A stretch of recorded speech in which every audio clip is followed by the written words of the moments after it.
juga kita harus bisa mencoba menggandeng pihak-pihak lain yang menjadi narasumber. Beberapa sekolah tadi sudah ada ya, sudah menjalankan itu. Ada dinas terkait menjadi narasumber, dinas tadi Pak Perempuan ya, pemberdayaan perempuan dan anak. Ini juga bisa. Kami juga diskusi tadi pagi ya Pak Alda. Kalau andai kata ini kalau dilibatkan pihak luar, gimana GP-nya? Sebelum ditanya saya yang jawab aja. Kami pernah diskusi, sempat diskusi dengan Pak Menteri pagi ya. Kesimpulannya begini Bapak Ibu, tanggung jawab GP di saat itu siapa? Misalnya Pak Dian misalnya. Pak Dian itu di hari Selasa itu menjadi tanggung jawab Pak Dian. Nah Pak Dian ini kebetulan punya inisiatif di materi ini kita coba menggandeng atau menggait dari luar dinas pemberdayaan. Nah ini menjadi JP-nya sama seperti dijelaskan tadi. Andai kata setengah JP, 0,5 JP, kita nggak mungkin dia masuk. Nah, tetapi itu dipenuhkan ke orang yang masuk itu dan yang lain itu membantu aktivitas yang lain. Ini juga sama sih. Bagaimana kalau seandainya ada pihak luar yang menjadi narasumber, dan ini perlu juga dilaksanakan. Nah, pertama mengoptimalkan peran guru dulu sebagai pendidik, sebagai fasilitator pendidiknya. Apa sih perannya ketika dia menjadi tim fasilitator ini? Yang pertama perencanaan proyek. Fasilitator atau guru ini itu melakukan perancangan tujuan, alur kegiatan, strategi, asesmen dan sebagainya. Kemudian fasilitator juga memfasilitasi peserta didik dalam menjalani proyek. Ini juga sama lah ya seperti yang dulu. Pendamping. Selain sebagai perencana, fasilitator juga bisa menjadi pendamping, yaitu membimbing peserta didik dalam menjalankan proyek, menemukan isu yang relevan. Ini yang selama ini masih jarang kita laksanakan. Kemudian dan mengarahkan peserta didik merencanakan aksi yang berkelanjutan. Apa sih karya yang akan mereka buat ketika mereka sudah mencoba menemukan isu dan berdiskusi sampai observasi, kemudian analisis datanya sampai nanti akan menemukan karya apa yang mereka bisa buat untuk bisa tercapai permasalahan ini. Kemudian yang keempat menjadi supervisor dan konsultan, mengawasi tadi. Yang terakhir, yang kelima adalah menjadi moderator, memandu. Fasilitator, moderator itu adalah bagian dari seorang guru.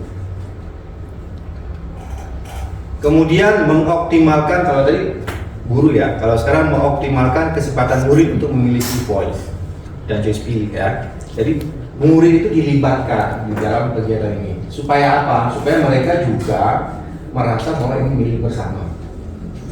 Berkaitan dengan peran guru sebagai fasilitator proyek yang bertugas mengaktifasi inisiatif dan sebagainya, maka guru perlu melibatkan murid dalam proses pembelajaran dengan cara memberikan kesempatan kepada murid untuk berpendapat dan menentukan pilihan. Ini contohnya pada saat merencanakan proyek, mendiskusikan tujuan pembelajaran, menyusun indikator keberhasilan atau rubrik, merancang rencana alur aktivitas, menentukan eksplorasi topik, kemudian melaksanakan. Jadi merencanakan, melaksanakan, evaluasi, kita bisa melibatkan murid di bagian apa saja ini maksudnya. Gak semuanya, seperti kita merencanakan apa sih tema yang harus kita tentukan, itu kan nggak harus melibatkan murid. Kemudian apa sih elemen dan sub elemen untuk kita susun asesmen nantinya. Ini juga tidak perlu melibatkan murid secara keseluruhan, tapi ada bagian-bagian yang bisa kita libatkan murid. Seperti itu.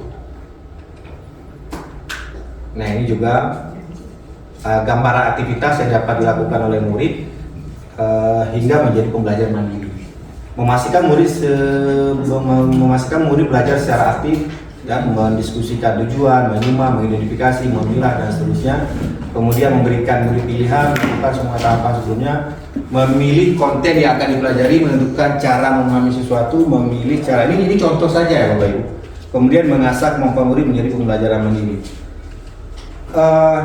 Tadi sudah dikatakan bahwa yang JP semuanya itu, contoh misalnya 360 JP untuk SMP kelas 10, kelas 7 ya, kelas 7 itu bukan hanya pelaksanaan, Jadi jangan dipahami bahwa kalau 360 JP ambil 3 tema, kemudian dibagi 3, dan JP itu adalah menjadi pelaksanaan, enggak. Tapi mulai dari perencanaan, pelaksanaan sampai ke evaluasi. Bagaimana perencanaan? Perencanaan itu misalnya kita mengajak siswa, murid tadi, kan kita mau optimalkan murid tadi. Apa sih isu yang sedang berkembang saat ini? Kita ajak diskusi dengan mereka. Tetapi jangan lupa, kalau kita hanya memberikan seperti itu, melepaskan, anak-anak nggak akan bisa menyebutkan. Mereka akan diam sebenarnya.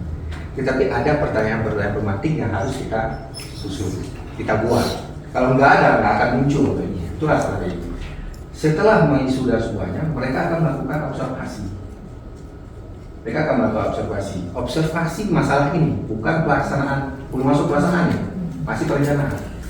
Melakukan observasi, wawancara dengan contoh, misalnya isu misalnya tentang tadi makanan apa tadi? Betul. Itu masalahnya apa gitu? Nggak ada yang paham tentang itu lagi. Misalnya itu masalahnya. Makanan khas kita yang nggak populer lagi lah, tetapi punya nilai filosofi yang tinggi. Si anak ini akan mewawancara mungkin orang tuanya atau orang-orang yang pembuat kue itu. Ketika mereka didapatkan data semuanya.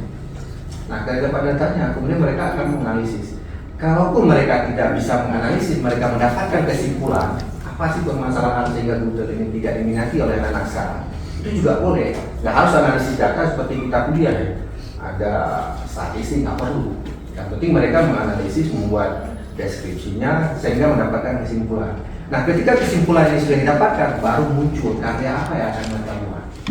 Nah, ketika karya sudah dibuat, baru disusun. Yang tadi itu apa yang ingin disasar, tujuannya apa, elemennya apa, dan seterusnya sampai ke asesmen di akhir. Dan itu keterlibatan siswa murid di sana. Ini yang selama ini masih jarang kita lakukan. Ya nggak salah, karena kita kan masih meraba-raba di awal tahun ya. Begitu pelaksanaan PSP selesai PKP langsung, ayo laksanakan proyek apa ya? Nggak pernah dengar. PKP Zoom. PKP ya sudah PKP. Kemudian yang ketiga, mengoptimalkan, ini yang pihak luar. Pihak luar yang dapat dilebatkan dalam pelaksanaan proyek diantaranya seperti orang tua. Orang tua yang memang punya kapasitas terhadap ini. Contoh misalnya tentang kopi, orang tuanya adalah pebisnis kopi misalnya, atau dia punya bibit petani kopi yang memang punya bibit unggulan, budidaya bibit unggul lah seperti itu. Jadi bisa dilibatkan. Kemudian masyarakat di sekitar sekolah, komunitas, organisasi, instansi dari dinas ya, dengan eksplorasi proyek yang sedang dikembangkan sesuai dengan proyek kita. Pihak-pihak tersebut dapat dilibatkan sebagai narasumber, mitra, penerima manfaat dari proyek yang sedang dilakukan. Kemudian mengoptimalkan pelibatan pihak luar dapat memperkaya pengalaman murid. Sebenarnya diharapkan seperti ini juga. Selain dari si gurunya sebagai fasilitator, anak-anak punya pengalaman yang berbeda. Ya, pengalaman berbeda. Dari mana ya? Dari narasumber yang dari luar yang mendukung proyek tersebut. Nah, itu ada 3 cara untuk mengoptimalkan proyek tadi. Yang pertama, optimalkan guru itu sebagai fasilitator, sebagai moderator tadi, kemudian ya sebagai pendamping, perencana dan seterusnya. Ini bekerja tim loh, Ibu. Kalau sendiri nggak akan bisa. Proyek ini yang kerja adalah tim, jadi fasilitator. Nanti ada koordinator kan di sana. Selain fasilitator ada koordinator. Kemudian murid juga diberikan kesempatan untuk terlibat dalam proyek. Maka kita juga harus mengoptimalkan murid di dalam proyek ini. Ya, caranya ya seperti tadi saya jelaskan, mulai dari perencanaan, kemudian mereka menentukan topik, bukan tema ya, topik. Tema dan topik itu berbeda. Kemudian bagaimana nanti aktivitas yang memang dilakukan juga bisa dilibatkan dari murid tadi. Kemudian yang terakhir adalah mengoptimalkan dari pihak luar menjadi narasumber. Dan kalau itu dilaksanakan, itu proyek itu akan menjadi lebih bermanfaat, lebih terasa, dan kembali ke tujuan awal kenapa proyek itu harus ada, yaitu untuk penguatan profil pelajar Pancasila. Kemudian tadi ada pertanyaan juga bagaimana dengan elemen elemen bisa saja ya, bisa saja itu dipilih, disesuaikan dengan topik proyek yang sedang kita laksanakan. Jadi jangan lari. Tadi ya di mana kebutuhannya di mana ya kan nggak bisa kita nilai. Jadi itu untuk eksplorasi konsep Bapak Ibu. Jadi kita sebenarnya untuk konsep sudah selesai, nanti baru kita diskusi sampai selesai. Silakan ada yang bertanya.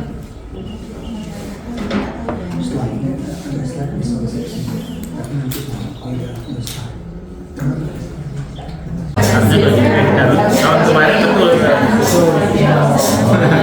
Tapi ini kan untuk observasi dulu. Bisa, bacanya lu Iya.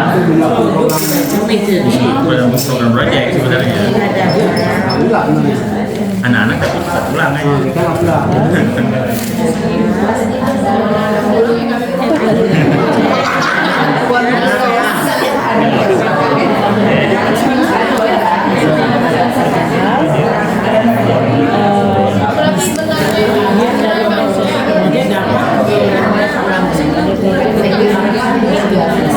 ada hal yang dinilai hanya ada apa ya proyek Dan dia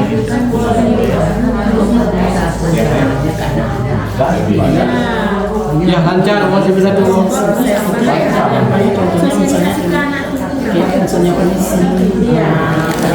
Jujur. Pokoknya ada semua. Pokoknya ada tim lagi. Perang. karena sama Pak Beri kan dibilang nggak boleh, padahal kita betul masuk jam. padahal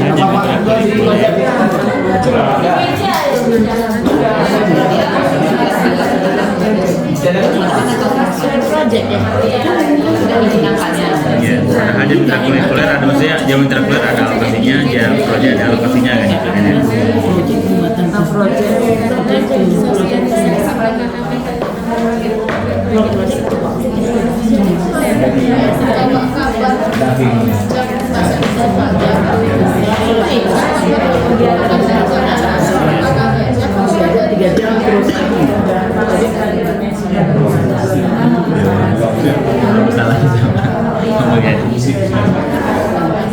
Karena ini kan kurikulumnya lagi. Makanya begitu juga nanti penyempurnaan di perjalanan. Terus apalagi miskonseksinya tentang ini juga ada tentang perencanaan ya.